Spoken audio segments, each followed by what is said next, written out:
거기사는 증시 각도기. 안녕하세요, 찔링입니다. 오늘은 저 혼자네요. 9월 15일 월요일 중국 마감 시황 말씀드리겠습니다. 우선 주요 지수를 보면 상해종합지수 0.26% 하락, 심천 0.63% 상승, 상해거래소 내 과창파는 강보합, 심천거래소 내 창업파는 1.5% 상승, 홍콩 증시는 좀 엇갈린 모습인데요. 홍콩 항생지수 약보합, 한국시간 오후 4시 기준 홍콩 항생지수 약보합, 항생테크지수 0.4% 상승 중입니다. 오늘 키워드는 5가지가 있는데요. 첫 번째는 중미 무역 협상, 두 번째는 중국의 미국산 반도체 대상 반덤핑과 반차별 조사, 셋째는 CATL, 리튬 배터리 1등주 CATL 급등, 넷째는 오늘 자동차주도 상승했습니다. 다섯째는 오늘 오전 한국시간 11시에 중국의 8월 3대 실물 경제지표가 발표됐습니다. 지금부터 하나하나 자세히 말씀드릴게요. 우선 9월 14일부터 17일까지 G2 양국이 스페인에서 경제통상 협상을 지금 진행 중입니다. 아시다시피 지난 5월에는 스위스, 6월에는 영국, 7월 스웨덴, 이어서 9월에 스페인에서 협상을 하고 있는데요. 과거 시황 방송에서도 말씀드렸다시피 중국 상무부의 입장과 원칙은 싸우겠다면 끝까지 상대하겠고 대화하겠다면 문은 열려있다. 그리고 최근에 입장 발표를 한 게 협상은 계속할 수 있지만 타협은 절대 없다. 그래서 이번에도 만약 과거 협상 때처럼 실질적인 딜이 없으면 또 9월에 이어서 계속해서 협상이 진행될 수밖에 없겠죠.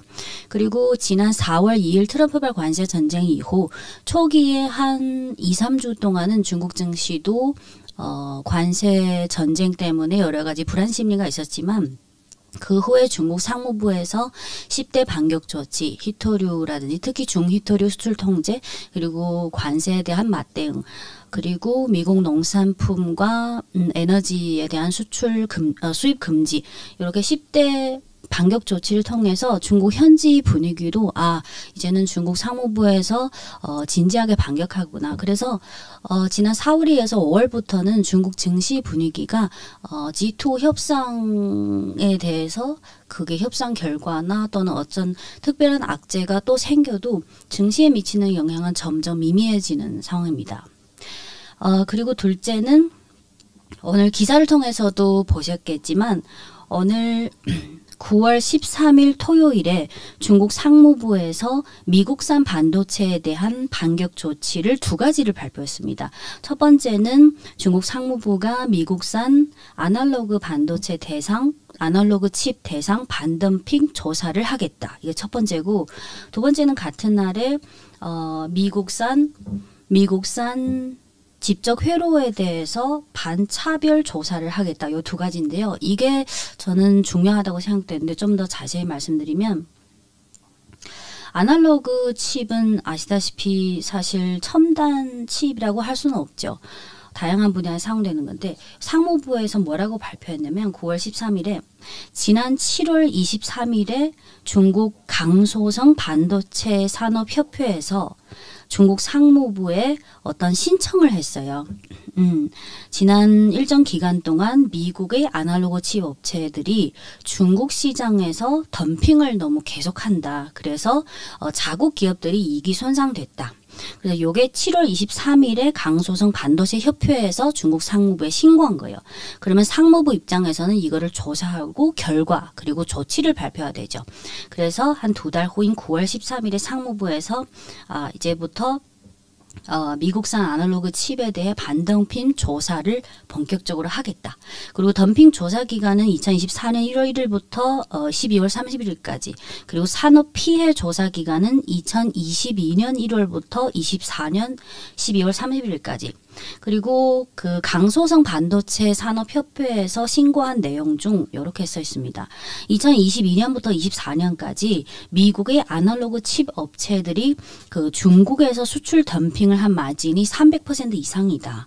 그리고 22년부터 24년까지 그 미국산 아날로그 칩의 수입량이 37% 증가했고 수입 가격이 무려 52%나 떨어졌다. 그래서 국내 아날로그 칩 업체들이 아주 큰 피해를 받았다. 그리고 참고로 생각해 보면 왜 상무부에서 본격적으로 미국산 아날로그 칩에 대한 반동핀 조사를 했을까요? 간단히 이론적으로 생각하면 중국 국산 아날로그 칩이 중국 국내 시장을 거의 커버 가능하다는 큰 전제가 있었기 때문이에요. 그래서 요거에 대해 좀 더 말씀드리면 2018년부터 24년까지 중국의 그 아날로그 칩 중에서도 ADC 칩이라는 게 있잖아요. 아날로그 칩 중에서도 고급칩 ADC 칩의 경우 18년부터 24년까지 중국의 요 ADC 칩의 수입 의존도가 90% 이상이었어요.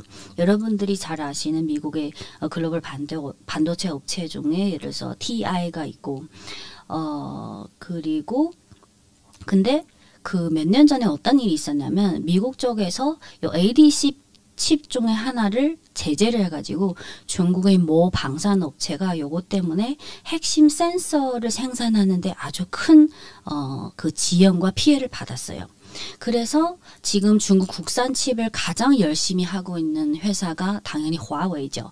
그래서 화웨이에서 열심히 화웨이 자회사 중에 그 반도체 칩 국산화를 하는 자회사 이름이 하이실리콘, 중국어로는 하이실리콘이라는 업체에서 그 아날로그 칩 중에서 ADC 칩의 연구 개발을 해서 드디어 올해 3월 7일에 연구 개발에 성공해서 점진적으로 양산을 시작했어요. 그래서 요 화웨이 국산화 칩도 있고 그 외에 몇몇 그 아날로그 칩 중에서도 일반 제품이 있잖아요. 그래서 지금 이 시점에서 상무부에서 이렇게 본격적으로 미국산 아날로그 칩에 대해 반동핀 조사를 한다는 것은 즉 중국 국산 업체들이 중국 현지의 수요를 어느 정도 커버 가능하다는 전제가 있었기 때문입니다.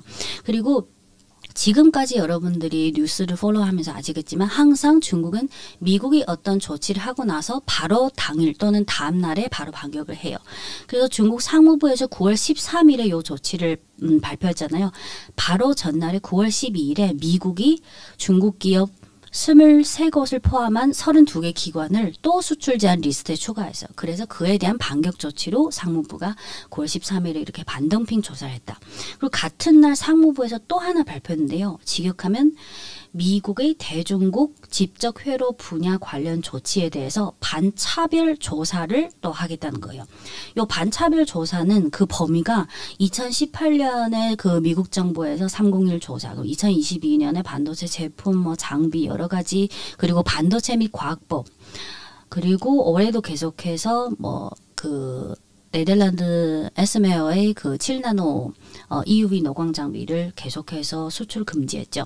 그래서 거기에 대해서 전체적으로 미국이 중국에 대해 2018년부터 지금까지 진행한 여러 가지 반도체 관련 차별에 대해서 반차별 조사를 하겠다.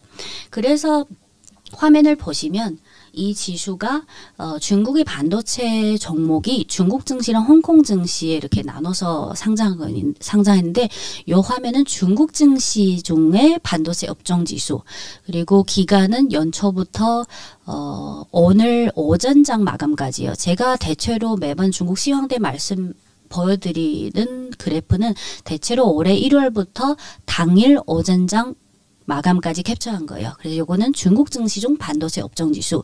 다음 그림을 보시면 홍콩 증시중 반도체 업종 지수예요.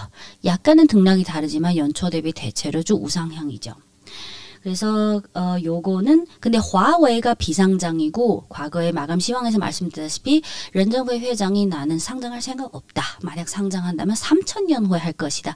그래서 사실 모든 첨단 기술 관련해서는 화웨이가 가장 필두로 선도에 서고 있는데 화웨이가 비상장사다 보니까 예를 들어서 다음 그래프를 보시면 아날로그 칩도 고급이 있고 일반 제품 있잖아요. 근데 요 종목은 300으로 시작되는 심천 창업한 종목이라 외국인 개인 매매하기 어렵지만 그래도 나중에 아날로그 칩 관련 종목을 볼 때는 이 종목은 그 중에서 일반 제품을 국산화를 좀 적극적으로 하는 종목이에요. 그래서 오늘 요 성방股份 300661 이 종목은 지금 19% 급등했어요. 네, 요거 첫 번째 이슈고 두 번째는 다음 그림을 보시면 중국의 배터리 1위 CATL이 심천거래소와 홍콩거래소에 동시 상장됐습니다.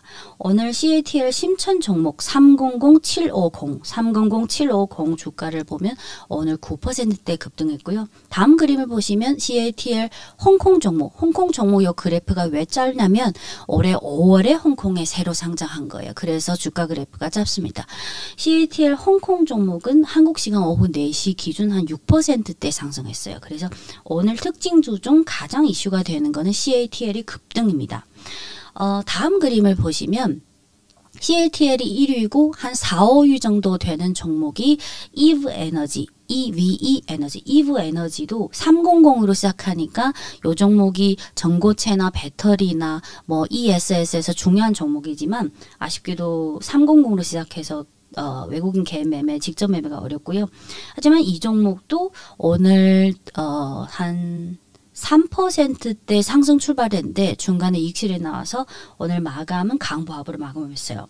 그리고 다음 종목을 보시면 요 종목도 300으로 시작되죠. 나중에 미국 종목이나 한국 종목 중에 에너지 저장 장치, 즉 ESS, 에너지 저장 장치와 관련된 중국 종목을 좀 모니터링하고 싶으면 아까 그 배터리 1위 CATL 그리고 배터리 4, 5위 정도 되는 EVE 에너지 거기다가 요 종목 300274 양광 전원 한국의 HTS는 아마 양광 전력이라고 종목명이 됐을 거예요. 그 증권사마다 사용하는 시스템이 달라서 번역법도 좀 다른 편이에요. 그래서 이 종목도 오늘 4%대 상승했어요. 근데 오늘 보시면 CATL 배터리 1위 그리고 배터리 5위 EVE 에너지 그리고 요 양광 전원은 태양광용 인버터랑 ESS 두 사업을 동시에 영위하는 종목이에요. 사업 기업이에요. 근데 오늘 배터리랑 ESS 관련 새로운 내용이 하나 나왔는데요. ESS가 한글로 에너지 저장 장치잖아요. 간단히 말하자면 우리가 잘 아는 신재생 에너지에는 태양광, 풍력, 수력 발전이 있는데 근데 태양광은 낮에는 태양광이 있는데 밤에는 어둡잖아요. 그리고 풍력도 그 풍속이 빠를 때는 좋은데 또 바람이 잘 안 불 때도 있어요. 그래서 안정성이나 그 확보할 수 없는 약점이 있어요. 그래서 ESS 에너지 저장 장치는 전기를 배터리에 저장해 둬서 나중에 필요할 때 수시로 꺼내 쓸 수 있는 이런 시스템, 이런 장비라고 보시면 됩니다.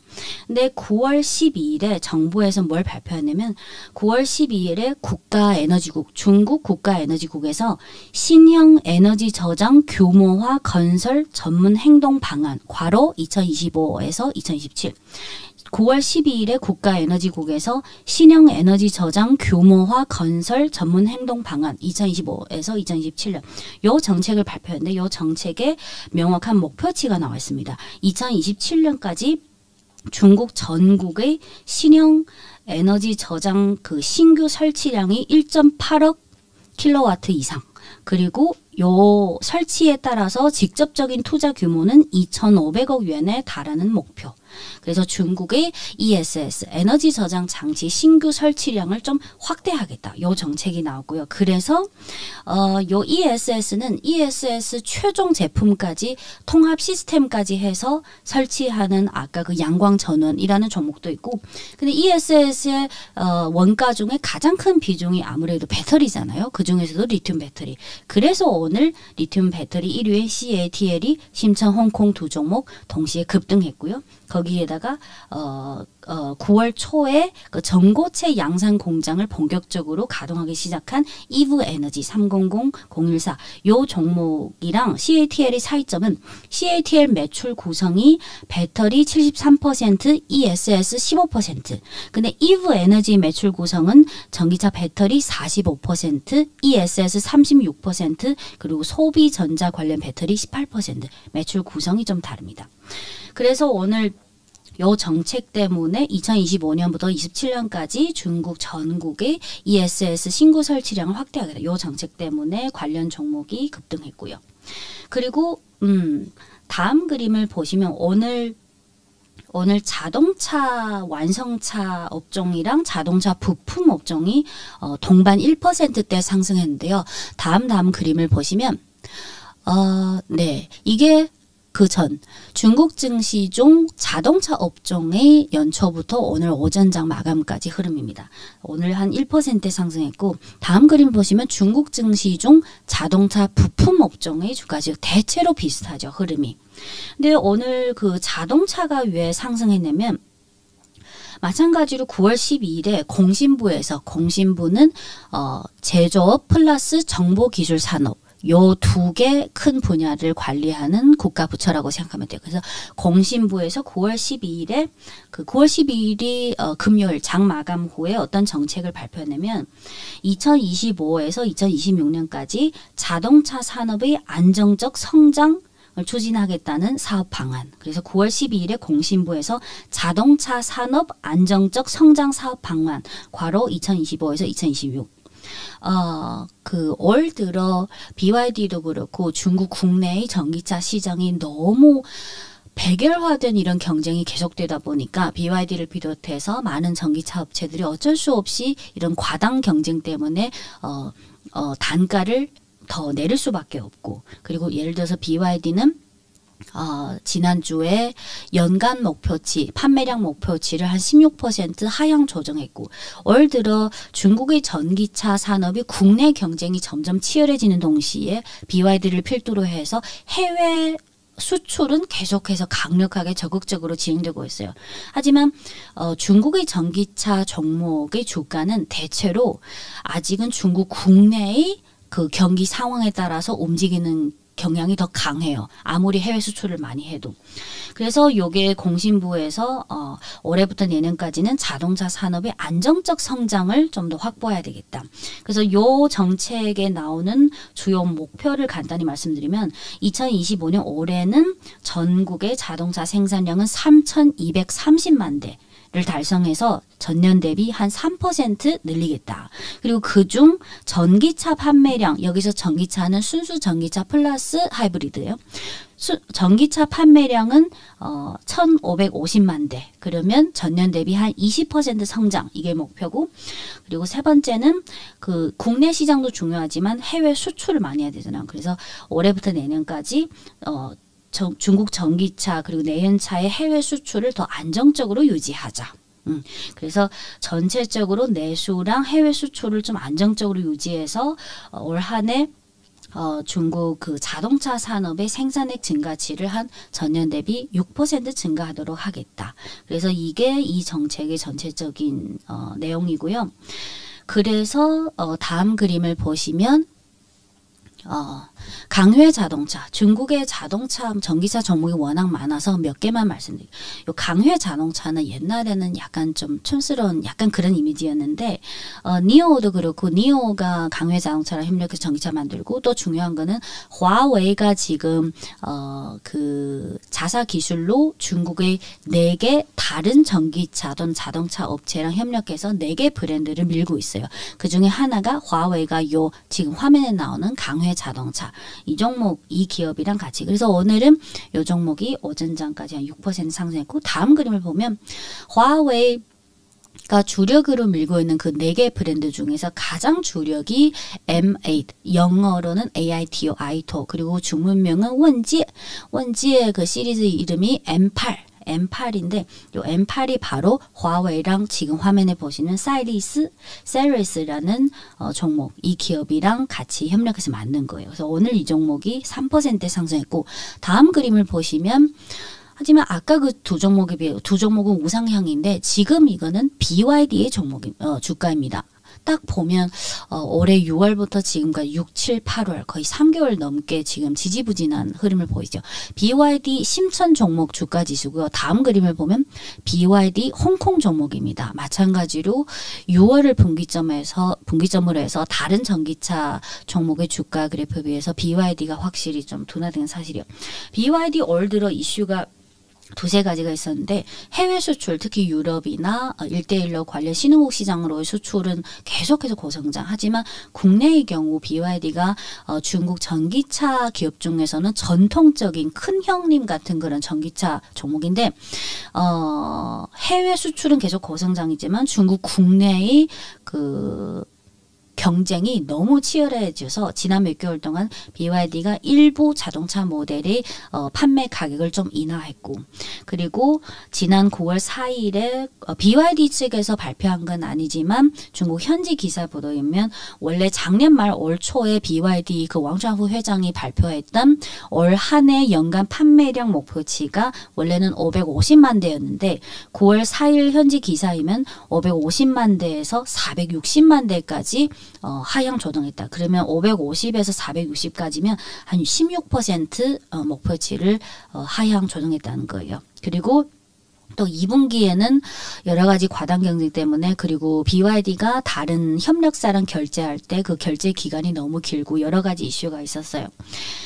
네, 이어서 오늘 5번째 이슈는 오늘 오전 한국 시간 11시에 중국의 8월 실물 경제 지표가 발표됐는데요. 지금부터 화면을 보면서 간단히 말씀드릴게요. 한마디로 내수 지표, 제조 지표, 투자 지표 3개 모두, 그리고 부동산 지표 4개 모두 전월치와 예상치를 모두 하향했어요. 그만큼 안 좋다는 거죠. 하나하나 간단히 말씀드리면, 지금 보시는 화면은 내수를 보여주는 사회, 소매, 판매 총액의 전년동 대비 증가율. 그러면 보시면 5월에 6.4%, 6월 4.8%, 7월 더 떨어져서 3.7%, 8월은 3.4%까지 떨어졌어요. 근데 보시면 올해 1월, 2월은 4%, 3, 4월은 5.9, 5.1. 그러니까 1월 연초부터 한 5월까지는 계속 우상향이었어요. 근데 6월부터는 하향. 이게 어떻게 된 거냐면, 작년에는 중국 정부가 내수 안정화를 위해서 이구 환신, 그러니까 중국 소비자가 새로운 전자제품을 살 때 정부에서 한 10% 그 가격의 10%에서 15%를 공제해주는, 좀 더 싸게 살 수 있는 이구 환신 그 재정 예산이 작년에는 원화로 한 30조 원. 근데 계속 내수가 좀 둔화되다 보니까 올해 이구 환신 재정 예산을 작년의 2배, 즉 60조 원으로 늘렸어요.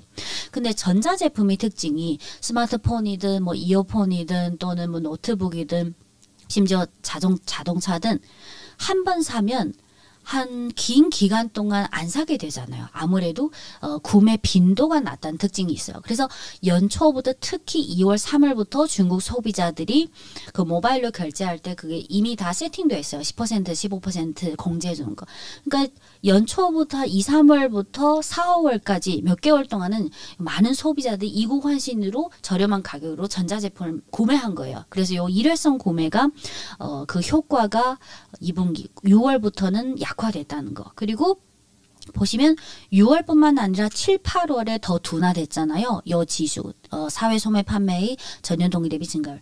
근데 7, 8월은 아시다시피 중국도 그렇고 대부분 한국도 그렇고 폭우가 많았고 그리고 고온 기후가 많았어요. 그래서 계절적으로 중국은 1월부터 12월까지 월별로 볼 때 7, 8월은 이런 기후적인 특징으로 계절적으로 원래 평균적으로 요 내수 지표가 둔화되는 편이에요. 그리고 또 하나는 지난주 시황에서 보여드렸다시피 중국의 CPI가 지금 계속 못 올라오잖아요. 7월달 CPI 그 YOY가 0%고 8월달의 CPI가 마이너스 0.4%예요. 그래서 똑같은 양을 소비해도 7월에 비해서 8월의 금액 전체가 줄어드는 건 어쩔 수 없다는 거. 네. 그리고 요게 다음 그림을 보시면 일정 규모 이상 산업 생산 증가율인데요. 전년 동기 요거는 중국의 제조업을 보여주는 지표예요. 여기서 이 지표는 중국 국내 내수에 필요한 제조업과 해외 수출용을 다 같이 합산한 거예요. 보시면 대체로 6월 6.8%, 7월 5.7%, 오늘 발표한 거 8월치는 5.2%좀 둔화됐지만 대체로 요 산업 생산 증가율 요 지표는 한 5% 이상 6%, 7%가 안 들어도 한 5% 이상이면 대체로 무난하다. 이런 투자 심리를 줄 수 있어요.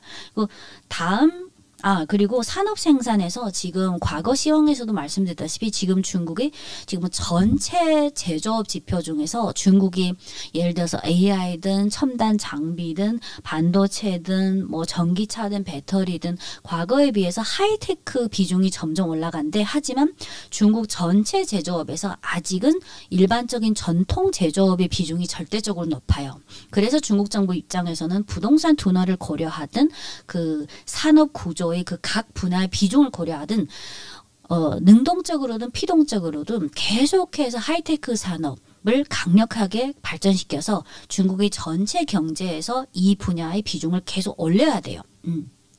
그래서 지금 산업 생산 전체 지표는 전월 대비 그리고 전년 동기 대비 하락했지만 그중에서 하이테크에 속하는 하이테크 그 제조업은 전년 동기 대비 9.3% 증가했어요. 그러니까 전체적으로는 5.2%. 근데 그중에 하이테크는 5.3%. 그중에 더 세분화하면 예를 들어서 3D 프린터 장비는 40% 증가, 전기차는 전년 대비 22.7% 증가, 그리고 산업용 로봇, 휴머노이드 로봇 말고 아직 규모가 작으니까 하지만 산업용 로봇은 규모가 크잖아. 산업용 로봇 제조의 그 산업 생산액은 전년 동기 대비 14% 증가. 네, 이게 산업 생산이고 다음 그림을 보시면 고정자산 투자 증가율입니다. 이 그림은 고정자산 투자인데 여기에 고정자산 투자는 국유기업 플러스 민간기업을 합산한 거예요.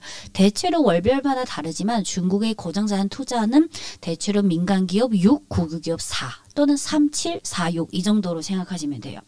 근데 이 고정자산 투자 지표가 아까 그 앞에 내수 지표랑 생산 지표에 비해서 너무 가파르게 둔화되고 있죠. 5월 3.7, 6월 2점 그리고 내수 지표랑 생산 지표는 월별이 전년 동기 대비 증가율인데 중국 통계국에서 발표한 요 고정자산 투자는 누적 기준이에요. 예를 들어서 7월이 1.6%, 6월이 2.8%, 7월이 1.6%, 8월이 0.5. 요거는 다 1월부터 6월, 누적 1월부터 7월, 1월부터 8월 이렇게 발표해요. 그러면 왜 이렇게 많이 둔화됐냐? 우리가 개념 상식적으로 알아야 되는 것은 중국의 고정자산 투자는 대체로 4개 분야로 나눠 있어요. 가장 큰 게 고정자산 투자 중에 20% 후반에서 30%는 제조업에 속하는 고정자산 투자. 그리고 한 인프라, 뭐 고속철도, 항공, 뭐 항구 이런 인프라랑 관련된 고정자산 투자가 한 20%대, 그리고 부동산이랑 관련된 고정자산 투자가 20%대, 나머지 20%대는 신흥산업, 하이테크 여러 가지 서비스, 뭐 전략적 산업. 근데 이렇게 크게 떨어진 거는 다음 그림을 보시면 바로 아실 텐데요. 이 그림이 중국 전국 신규 주택 판매 면적 및 판매액의 전년 동기 증가율. 이거 지난주에도 보여드렸죠. 근데 딱 보면 파란색이 신규 주택의 판매액 전년 동기 대비 증가율 계속해서 마이너스고 마이너스 그 둔화 폭이 조금씩 계속 확대되고 있죠. 그 노란색 선이 신규 주택의 판매 면적의 전년 동기 대비 증가율. 그리고 다음 그림을 보면 아까 앞에서 전체 그 고정자산 투자 둔화 폭이 계속 커지고 있다고 말씀드렸죠. 그리고 그 중에서 20%대가 부동산에 속하는 고정자산 투자. 이 그림이 바로 중국 전국 부동산 개발 투자 증가율입니다. 요것도 월별 기준이 아니라 누적 기준이요. 쭉 보시면 연초에 마이너스 9.8%에서 지금 오늘 오전에 발표한 거는 1월부터 8월 누적 기준 마이너스 12.9.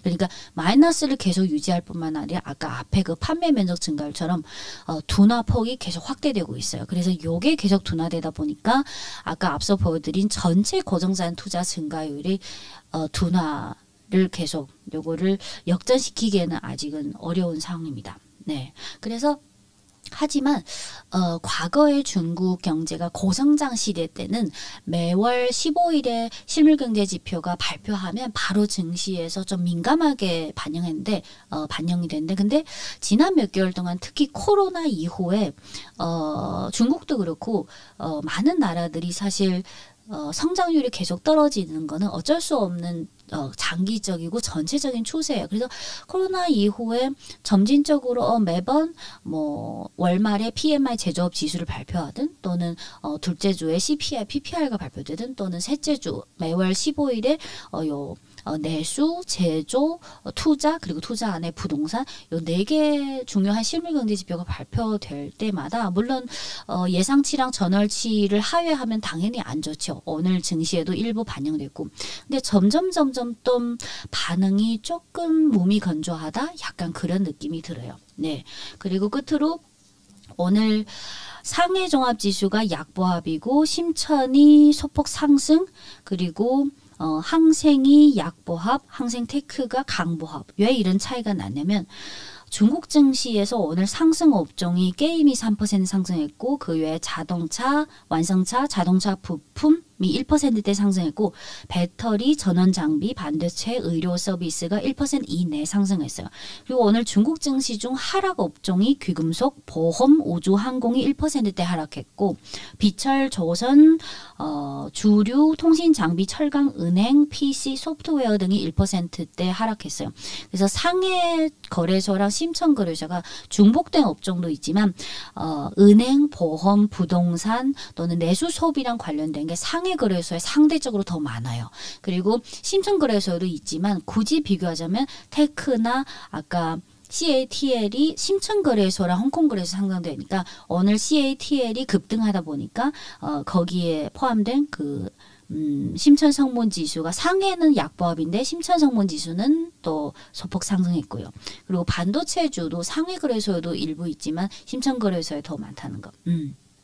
그리고 오늘 홍콩 증시 중 상승 하락 업종을 보면 오늘 상승 업종은 헬스케어 5%대, 마찬가지로 자동차 1%대, 그리고 제약, 바이오, 정유, 농업이 소폭 상승.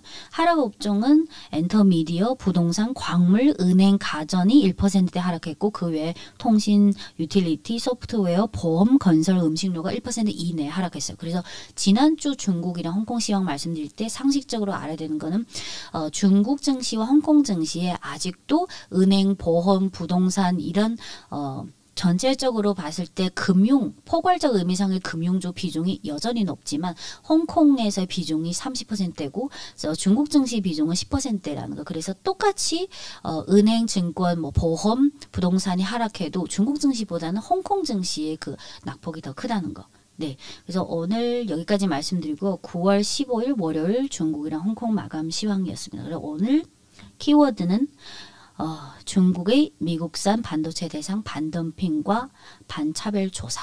네, 이상입니다.